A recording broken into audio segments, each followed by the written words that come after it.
Assalamualaikum warahmatullahi wabarakatuh. Jumpa lagi dengan Pak Chu. Sebenarnya Pak Chu janjikan sebelum ini bahawa apa yang berlaku di dalam Batuan Syam ini yang telah berlaku terwujudnya hidrokarbon ataupun petroleum dan gas di dalam Batuan Syam yang ataupun batuan punca dia, maka dia akan bergerak. Dia akan mencari tempat yang bersesuaian untuk dia pergi. Jadi, untuk hidrokarbon yang ada di dalam batuan Syal ni tadi akan bergerak ke dalam satu media baru. Media baru ini adalah dia akan cari di manakah batu yang ada banyak pori-pori di dalamnya. Jadi dia akan bergerak sampailah dia jumpa satu, dia bagi dia carrier bag ataupun tempat kita jumpa jalan lah, orang kita jumpa highway. Jumpa highway. Dia jalan kecil, halus dia jalan kecil, tiba-tiba barulah jumpa highway. Baru dia selesa jalan. Apabila dah highway tu selesa sebab dia jalan tu dah luas kan. Jadi macam itulah, itu juga analogi yang kita tahu yang di bawah sana. Apabila dia jalan di jalan yang kecil dengan tekanan yang kita macam ni lah, kalau kita berjalan tengah malam, lampu jalan pun tak ada, jalan tu sempit, apa perasaan kita? Macam-macam perasaan kita timbul. Apabila perasaan kita timbul itu, kita tension. Begitu juga dengan tekanan yang wujud di dalam hidrokarbon tadi, di dalam batu punca. Jadi dia akan cari jalan ke. Apabila pressure dia tinggi, dia akan crack, dia akan pecahkan batu yang dia asal tadi. Dia pecah sikit-sikit dan kemudian sehinggalah jumpa satu jalan yang betul-betul dia boleh bergerak laju. Itu dia. Atau dengan kata lain, bila kita jalan kecil tadi, tiba-tiba kita jumpa highway. Jalan laju dia. Sebab apa dia boleh jalan laju? Sebab batu itu mesti mempunyai satu ruang yang cukup untuk dia boleh bergerak dari A ke B. Maknanya dengan kata lain, dia ada ruang. Di dalam batu tiada ruang. Sedangkan dalam batu ini sebenarnya tak ada ruang. Sebab di dalam shale ini adalah diklasifikasikan sebagai batuan yang telap air ataupun tak boleh nak masuk air, ataupun batuan yang tak, air tak telus dengan dia. Maknanya dengan lain perkataan, air tak akan melalui batuan ini sebab dia punya properties ataupun ciri-ciri dia adalah telap air. Jadi apabila dia jumpa dengan tadi, apabila dia bergerak, dia akan jumpa carrier bag. Carrier bag tadi adalah lapisan yang ada komponen pasir. Jadi biasanya pasir lah, batu pasir kita panggil dia, ataupun sandstone. Jadi batu pasir ni adalah puncanya adalah daripada pasir-pasir yang terenap lama-lama terpadap. Jadi kemudian dia akan jadi lapisan batu pasir. Jadi biasanya dalam sekuen geologi atau dalam jujukan geologi, dia ada shale, dia ada batu pasir, dia ada shale, dia ada batu pasir. Macam itulah berulang di antara satu sama lain. Itu adalah batuan jujuk stratigrafi yang biasa kita jumpai di dalam batuan sedimen. Jadi dia akan jumpalah, dia naik. Jadi yang tadi shale nanti mesti ada di bawah, dan kemudian dia tak akan bergerak ke bawah. Sebab kita bayangkan punya gravity ataupun buoyancy effect dia tu. Buoyancy effect dia mesti dia bergerak ke atas. Dia bergerak ke atas, jadi carrier bag ni dia ada di atas dia. Apabila dia jumpa highway dia akan bergerak melalui carrier bag tu tadi. Jadi sebagai contohlah, carrier bag tu adalah sandstone begini. Ini pasir ni sebenarnya ni. Ini pasir ni, kita rasa, kalau kita rasa pasir, berpasir je dia. Tetapi kalau kita dengan mata kasar kita tak nampak. Kita tak nampak bahawa dalam ni adanya ruang-ruang, adanya pori-pori, ataupun dalam bahasa dia ada poros ataupun ada porosity dia. Jadi kalau porosity dah ada dalam 30%, 40% ataupun 50% ataupun 60%, mana itu ada dia sesuai untuk dia bergerak. Sebagai itu dia masuk ikut sini, dia akan keluar ikut sini. Maknanya dengan lain perkataan, dia akan boleh bergerak. Kalau sekiranya ada pori, ada pore di dalam ni, tetapi pore yang betul-betul tak boleh tak ada communication, tak ada orang kata ruang untuk connectivity ataupun perhubungan di antara satu ruang dengan satu ruang yang lain, tak jadi juga. Itulah maknanya dengan lain perkataan, mesti batu pasir tu dia ada ciri-ciri dia sebagai carrier bag dia. Mesti dia ada ruang, kemudian dia ada satu hubungan di antara satu ruang dengan satu ruang yang lain, dan kemudian lepas tu dia akan boleh ada potensi untuk bergerak daripada satu titik kepada satu titik yang lain. Itulah baru jadilah sebagai satu batu ataupun media yang boleh hidrokarbon tu tadi ataupun petroleum dan gas tadi bergerak melalui pori-pori yang ada di dalam batu. Jadi kita bayangkanlah batu yang keras macam ini, macam manalah liquid ataupun macam manalah benda tadi boleh bergerak. Inilah dia keunikan yang ada di dalam petroleum. Kita tahu bahawa liquid ataupun benda yang hidrokarbon ni tadi adalah dia boleh melalui celah-celah batu. Kita tak nampak dengan mata kasar kita, tetapi kita boleh nampak apabila kita menggunakan mikroskop. Bila kita buat thin section atau buat irisan nipis, dan kita tengok, kita study, kita buat kajian di bawah mikroskop, kita akan nampak ruang-ruang dia tu. Jadi pada ruang-ruang itu kita boleh estimate berapa persen ruang tu ada, berapa dia porosity dia, kita boleh tentukan. Dan kemudian lepas daripada itu kita boleh tahu juga macam mana kekuatan boleh berubah dia, ataupun kita panggil dia sebagai keterterapan atau permeability dia.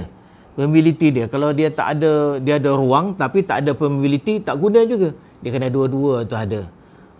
Dia kena husband and wife baru ada anak. Betul tak? Macam itulah. Jadi pergerakan tu berlakulah pergerakan dari point A ke point B, dan kemudian dia akan migrate. Itulah bermulanya migrasi minyak. Minyak tu migrate, dia tak boleh duduk sempat, dia akan migrate, dia akan bergerak ikut media yang sesuai. Ikut medium yang sesuai tadi, sehingga dia akan jumpa satu tempat yang dia tak boleh bergerak lagi. Tempat yang tak boleh bergerak lagi ataupun dia terperangkap, itu dia panggil dia sebagai perangkap minyak. Jadi perangkap minyak tak akan Pak Ju cerita lah kemudian di episod yang akan datang.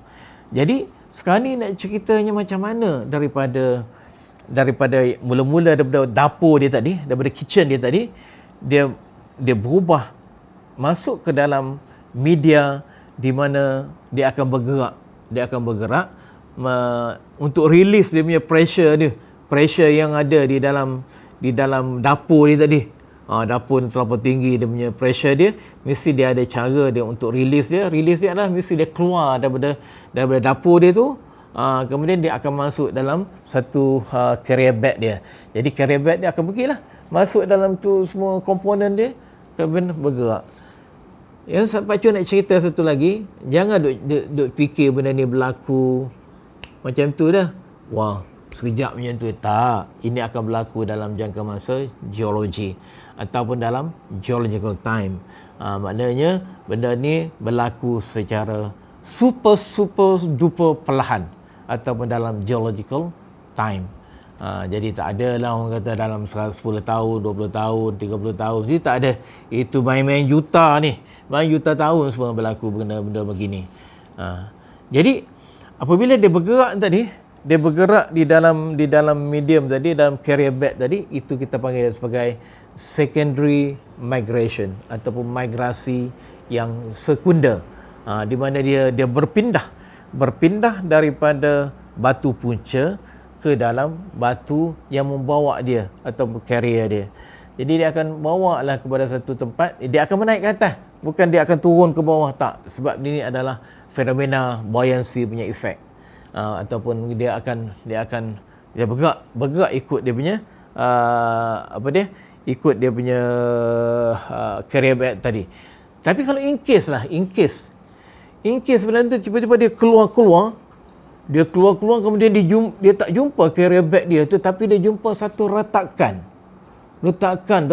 mungkin daripada ada fault ke ataupun retakan yang betul-betul dalam, dia akan ikut retakan itu. Rupa-rupanya retakan itu semua keluar sampai ke permukaan bumi. Jadi apabila keluar ke permukaan bumi, dia keluar tadi lah. Itulah macam yang Pak Cu cerita mula-mula tadi dalam episod yang pertama. Dia akan keluar dalam bentuk rembesan ataupun seepage. dia akan keluar ke permukaan bumi, yang mana komponen-komponen hidrokarbon itu yang ringan akan terpeluap, yang tinggalnya adalah tar tadi, bitumin dan tar yang orang kata sama-sama dulu buat yang buat untuk waterproofing lah, buat untuk perubatan lah dan sebagainya, sehinggalah bahtera Nabi Nuh tu sendiri pun dia buat untuk penebat supaya kapal dia tak dimasuki air. Itu semua diguna komponen-komponen daripada petroleum, komponen dihasil daripada saki baki petroleum. Sama juga dengan apa yang kita buat daripada yang sekarang ni, kita ambil petroleum daripada dalam bumi, kita keluar, kita masuk ke dalam pusat penapisan. Di pusat penapisan itu dia akan tapihlah minyak yang ada, minyak untuk kapal terbang, minyak untuk petroleum, minyak untuk kereta kita, kemudian minyak gas dan sebagainya, sampailah dia last sekali itu adalah komponen yang paling berat sekali adalah minyak tar. Minyak tar tu gunanya kita buat, kalau tak ada minyak tar, tak adalah jalan-jalan kita. Jalan-jalan itu semua daripada sumber petroleum. Yang boleh mengikat di antara agregat-agregat itu adalah minyak tar. Di minyak tar itu adalah daripada sumber petroleum. Itulah yang paling berat sekali, komponen yang paling berat sekali di dalam hidrokarbon. Jadi kalau sekiranya benda tu keluar tadi, macam Pak Cu kata dia, macam mana dia keluar, dia migrate tu, tiba-tiba ada satu ruang untuk dia keluar. Dia keluar dan naik terus. Sebab itulah yang Pak Cu cerita tadi, sampai dekat heat di tebingan sungai Euphrates tadi, yang dia kata keluar dalam bentuk pancutan hidrokarbon atau pancutan minyak tadi. Itu adalah berpuncanya daripada tekanan di bawah, dia akan keluar ke atas. Itulah kalau sekiranya tak ada tempat dia tahan, dia tak tahan, dia tak ada tempat menahan petroleum itu tadi, dia akan keluar ikut mana yang ada ruang untuk dia bergerak. Jadi dia bergerak, kebetulan dia tu ini kebetulan kita ni cepat nak sampai ke permukaan, dia pergi ikut itulah sampai ke permukaan, sampai itu bagi seepage atau kawasan rembesan. Serupa juga dengan yang berlaku dekat negara kita, yang mula-mula sekali dijumpai oleh masyarakat Iban, yang itu masyarakat asli di negeri Sarawak, iaitu dia jumpa minyak ataupun rembesan minyak tadi di Ulu Baram, di Kuala Baram. Di Ulu Baram itu dia jumpa, kemudian dia ambil komponen berkenaan untuk perubatan, dan juga lama-lama dia akan jadi sumber tenaga untuk lampu dan sebagainya. Jadi itulah puncanya kalau sekiranya dia tak ada orang kata tak ada penahan dia. Tak ada penahan, itu akan jadi dia akan keluar ke permukaan. Jadi itulah yang Pak Cu akan ceritakan seterusnya. Daripada carrier bed tadi, daripada migrasi yang kedua tadi, dia migrate, dia akan bergerak sampailah dia akan jumpa tempat yang tak boleh bergerak lagi. Kalau benda yang tak boleh bergerak lagi, dia akan jadi bertumpu di situ, ataupun kita panggil accumulation atau perkumpulan di situ, dan dari situlah kita panggil sebagai reservoir ataupun takungan minyak. Jadi takungan minyak itulah yang kita duk cari sebenarnya. Di mana takungan minyak yang ada. Bukan kita cari di mana dapur dia. Tak perlu cari dapur kita. Macam kita pergi restoran lah. Kita makan, wah best. Adakah kita nak pergi intai dia tengok dapur? Tak perlu kan. Kita makan, kita enjoy makanan dia. Begitu juga dengan petroleum. Kita nak produk dekat kita nak supaya di mana tempat ataupun tempat minyak tu terperangkap. Itu yang kita cari sebenarnya. Bukan kita cari punca di mana dia datang. Punca tak penting. Okey? Sebagai contoh, kalau punca tu kan, batu-batu yang menjadikan petroleum tu ada dekat Thailand lah sebagai contoh kan. Ada dekat Thailand. Tapi apabila terjadinya minyak di sana, dia pun bergerak. Dia bergerak ikut carrier bag masuk ke Malaysia. Terperangkap di situ. Itu jadi hak kita, bukan hak Thailand. Walaupun benda tu dapur dekat Thailand. Macam kita juga lah kat Malaysia. Dapur tu pergi kedai siam kan. Makan kedai siam. Itu dapur tu dapur siam. Tapi yang kita makan tu, kita makan. Bukan kita makan siam tu, tapi kita makan produk dia. Itulah dia analogi lah. Itu je lah daripada Pak Cu kali ini.